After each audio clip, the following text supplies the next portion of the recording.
નમસ્કાર વિદ્યાર્થી મિત્રો, ધોરણ 6 વિષય અંગ્રેજીની અંદર unit 2 a ship can walk જેની એક્ટિવિટી 5 આપણે આ વિડીયોમાં કરીશું.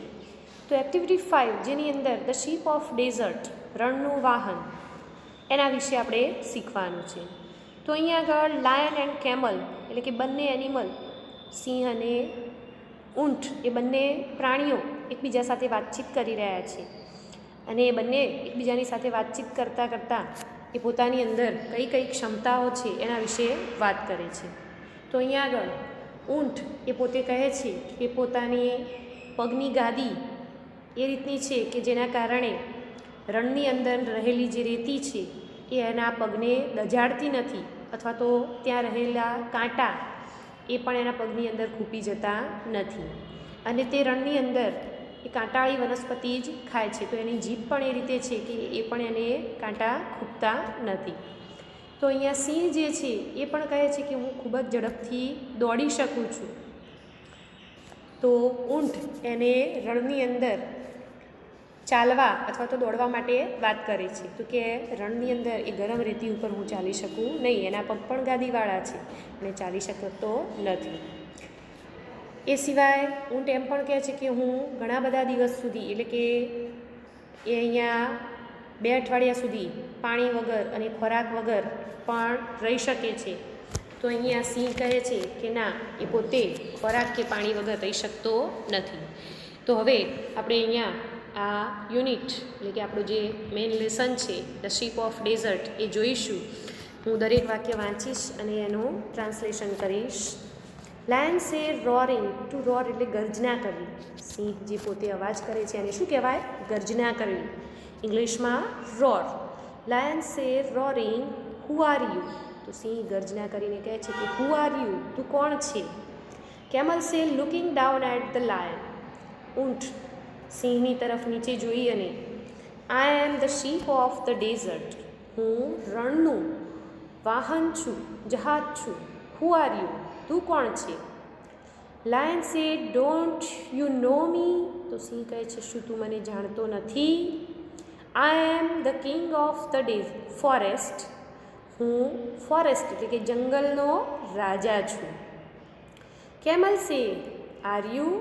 તો ઊંટ કહે છે તું છે? ઓ આઈ સી, અરે હા, બરાબર. અહીંયા જુઓ, તમને ડોટ કરી અને બંને પ્રાણીઓ આપેલા છે, બંને પ્રાણીઓના ફેસ બનાવેલા છે અને સિવાય બાકીનું જે એમનો બોડી છે, એમનું શરીર જે છે એ ડોટથી દર્શાવ્યું છે. તમારે એ ડોટ જોડી અને ચિત્રને પૂર્ણ કરવાનું છે.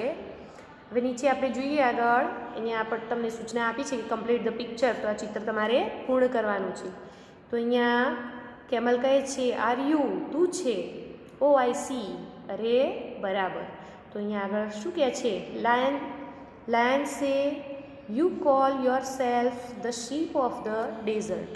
યુ કોલ એટલે કે તું તારી જાતને શીપ ઓફ ધ ડેઝર્ટ રણનું વાહન કહે છે.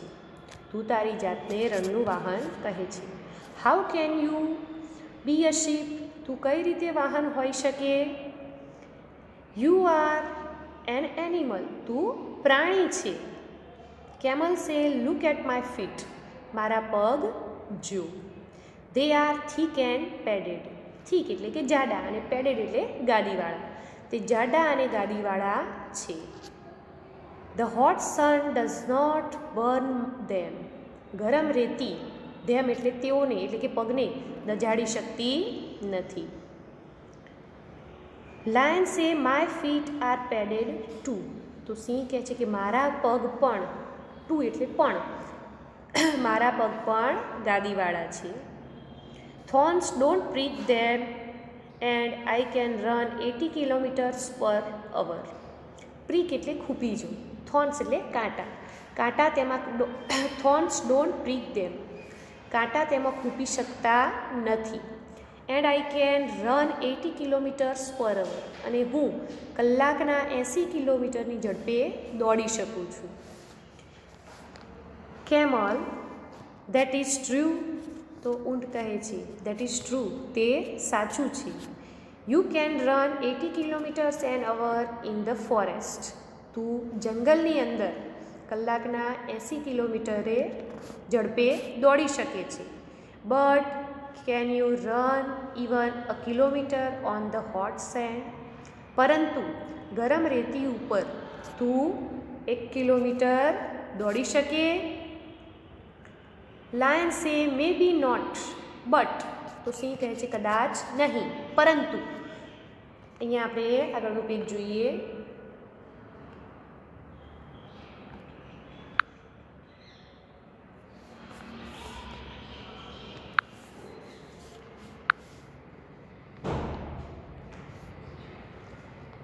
કેમલ ઇન્ટરપ્ટિંગ, આગળ આપણે ઇન્ટરપ્ટિંગ એટલે કે વચ્ચેથી રોકીને જ. And you can't live without water for a week, અને શું તું અઠવાડિયા સુધી લીવ વિદાઉટ વોટર, પાણી વગર રહી શકે? કેન યુ રહી શકે? Lion says no I can't, તો સિંહ કહે છે ના હું રહી શકું નહીં. I need water every day, મારે દરરોજ પાણીની જરૂર છે. But I don't tell me can you do without water, but don't tell me, પરંતુ તું મને કહેતો નહીં કે can you do without water, તું પાણી વગર રહી શકે છે. Camel say yes I can, તો ઊંટ કહે છે હા હું રહી શકું છું. There are no rivers or lakes in a desert, desert એટલે કે રણની અંદર નદીઓ, રિવર્સ એટલે નદીઓ, લેક્સ એટલે સરોવર, રણની અંદર નદીઓ કે સરોવર હોતા નથી. But that does not bother me, bother એટલે કે ચિંતા કરવી, પરંતુ મને તેની ચિંતા નથી. I can drink 200 bottles of water at a time, હું 200 બોટલ પાણી એક જ સમયે પી શકું છું. લાયન સે રિયલી, તો સિંહ કહે છે ખરેખર. You must have a big stomach, તો અહીંયા સ્ટમક એટલે પેટ, તારે ખૂબ મોટું પેટ હોવું જોઈએ. કેમલ સે પ્રાઉડલી, એટલે કે ઊંટ ગર્વથી કહે છે yes I have a big stomach, તો હા મારે મોટું પેટ છે. I can store water for a week, હું અઠવાડિયા સુધી પાણીનો સંગ્રહ, સ્ટોર એટલે કે સંગ્રહ કરી શકું છું. આઈ can store food for 2 weeks even, અને ઉપરાંત હું 2 અઠવાડિયા સુધી ખોરાકનો સંગ્રહ કરી શકું છું. તો વિદ્યાર્થી મિત્રો, અહીંયા આગળ આપણને જે કહ્યું છે કે store for a week, store water for a week, store water for a week અને સ્ટોર ફૂડ ફોર 2 weeks. તો કેટલીક વાર પરીક્ષામાં પ્રશ્ન પૂછાશે કે કેટલા સમય સુધી પાણીનો સંગ્રહ કરી શકે છે અને કેટલા સમય સુધી ખોરાકનો. તો તમારે ભૂલ ના થવી જોઈએ. પાણીનો સંગ્રહ કયું હોય તો વીક, અને ખોરાકનો કયો હોય તો 2 weeks. ફૂડ કયું હોય તો 2 weeks અને વોટર તો 1 week.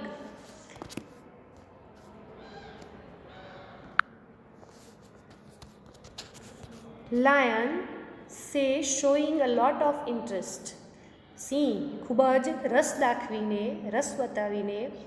Do you store food in your stomach, તો કહે છે કે શું તું તારા પેટની અંદર ખોરાકનો સંગ્રહ કરે છે? કેમલ સે નો આઈ ડોન્ટ, તો કે ઊંટ કહે છે ના હું તે કરતો નથી. આઈ સ્ટોર ઇટ ઇન માય હમ્ફ, તો અહીંયા તે કહે છે કે હું મારા હમ્ફ એટલે કે ખૂંદ. તમે જોયું છે કે ઊંટની પીઠ ઉપર જે ખૂંદ હોય છે, એટલે કે જે ઊંચો ભાગ છે, આ જે ભાગ છે આ ભાગને શું કહેવામાં આવે છે? હમ્ફ. આ જે ભાગ છે એને શું કહે છે? હમ્ફ. તો અહીંયા આગળ આ જે ઊંટ છે એ પોતાની આ હમ્ફમાં એ ખોરાકનો સંગ્રહ કરે છે. I store it in my hump, હું તે મારી ખૂંદમાં સંગ્રહ કરું છું. I eat a lot of food at one time, હું એક જ સમયે ઘણો બધો ખોરાક ખાઉં છું. Then I don't need to eat for a fortnight, તેથી મારે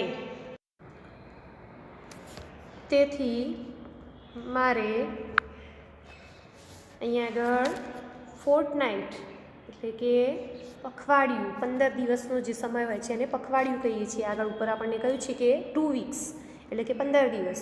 તો અહીંયા 15 દિવસ સુધી then I don't need to eat for a fortnight. તેથી પછી મારે પખવાડિયા સુધી ખોરાકની જરૂર પડતી નથી, એટલે કે 2 અઠવાડિયા સુધી એને ખોરાક જોઈતો નથી.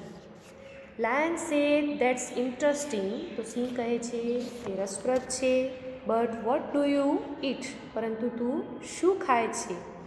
કેમલ સે આઈ ઇટ લીવ્સ. તો ઊંટ કહે છે કે હું પાંદડા ખાઉં છું.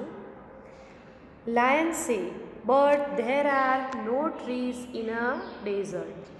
તો સિંહ કહે છે કે પરંતુ ડેઝર્ટની અંદર એટલે કે રણની અંદર વૃક્ષો હોતા નથી. What do you eat there? ત્યાં તું શું ખાય છે? Camel says there are thorny bushes in the desert. તો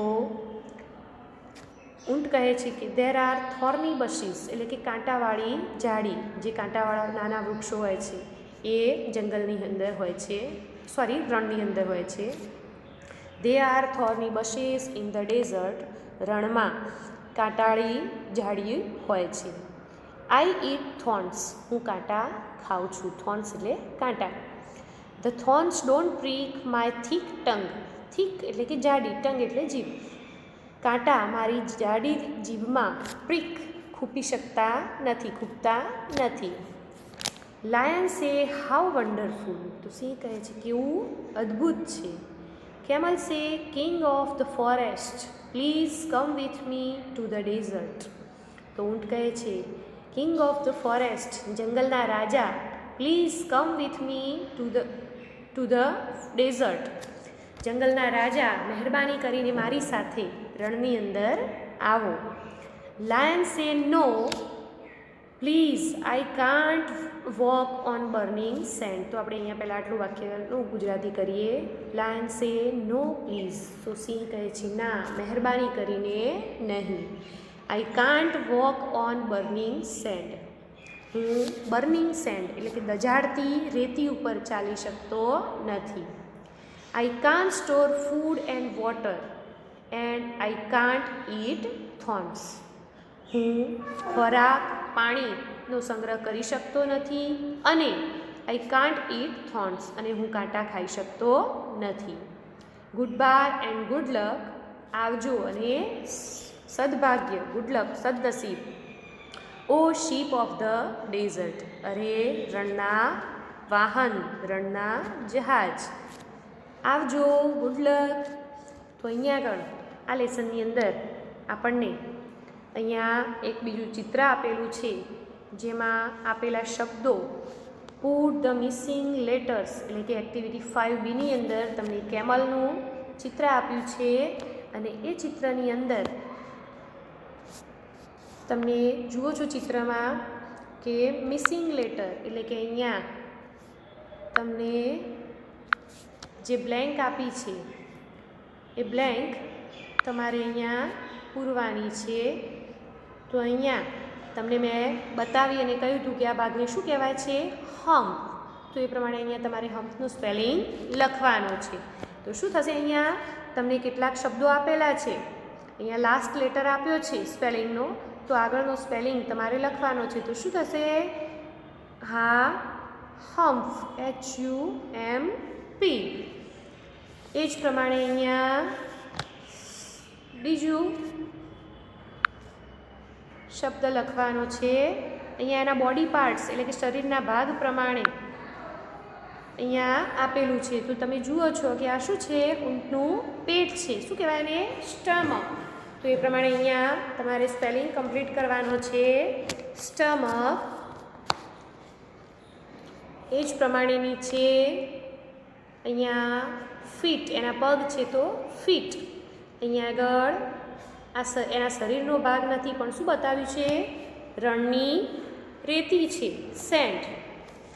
પછી અહીંયા આ કાંટા તો થોર્ન્સ. અને અહીંયા આગળ શું બતાવ્યું છે? જુઓ, આ જે છે કાંટા એ આપણે અહીંયા પાઠમાં જોયું છે કે એ ઊંટની જીભમાં ફૂંકતા નથી, તો એ પ્રીક. તો એ પ્રમાણે અહીંયા તમારે સ્પેલિંગ લખવાના છે, બરાબર. હવે અહીંયા આપણી એક્ટિવિટી 5A અને B એ બંને પૂર્ણ થાય છે અને હજી એક્ટિવિટી C એ આપણે કરવાની છે. તો આગળની activity C, D, E, F અને G એ એક્ટિવિટી વધારે હોવાના કારણે આપણે એને બીજા વિડીયોમાં જોઈશું. Okay, thank you.